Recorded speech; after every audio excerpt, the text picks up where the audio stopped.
喂，係咪成日聽人講 AI，但又覺得好複雜，仲要畀錢？唔使驚，今日我用3分鐘教你喺手機免費用到一個勁正嘅 AI 助手，就係 DeepSeek。我同你保證難度同你玩 Word 一樣咁簡單，睇實個 mon 啦。第一步去邊度揾？好簡單，撳開你手機個瀏覽器，就喺你平時用嚟上網睇新聞嗰個，然後喺上面個尋找欄打 DeepSeek 就得啦。記住認住個官方網站啊！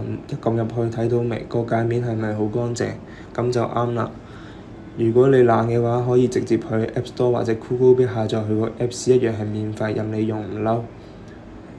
好，嚟到戲肉點樣用？你就當同一個好叻乜都識嘅朋友傾偈，就係咁簡單。例如你諗極都諗唔到今晚食咩好，你可以直接問 AI。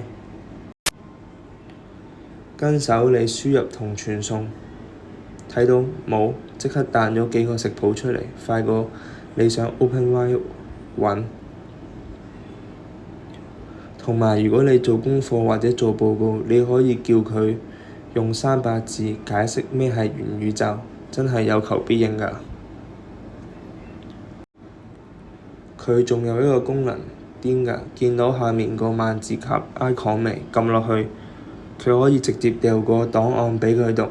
例如你阿 Sir 畀份 PDF 你睇，你唔得閒就掉畀 DeepSeek，然後叫佢幫我總結呢份 PDF 嘅重點。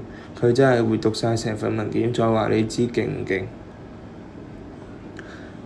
想用得好，記住2個 tips：問題問得越具體，答案越好。唔好問點學好英文，記住要問。咁樣佢先會畀到最正嘅嘢畀你。同埋如果你要最新嘅資訊，記得撳呢個掣。DeepSeek 本身嘅資料就去到2024年中，如果你想知道今日新聞，就要手動呢一個網絡搜查嘅開關，咁佢就會即刻喺網上幫你揾最新嘅資料。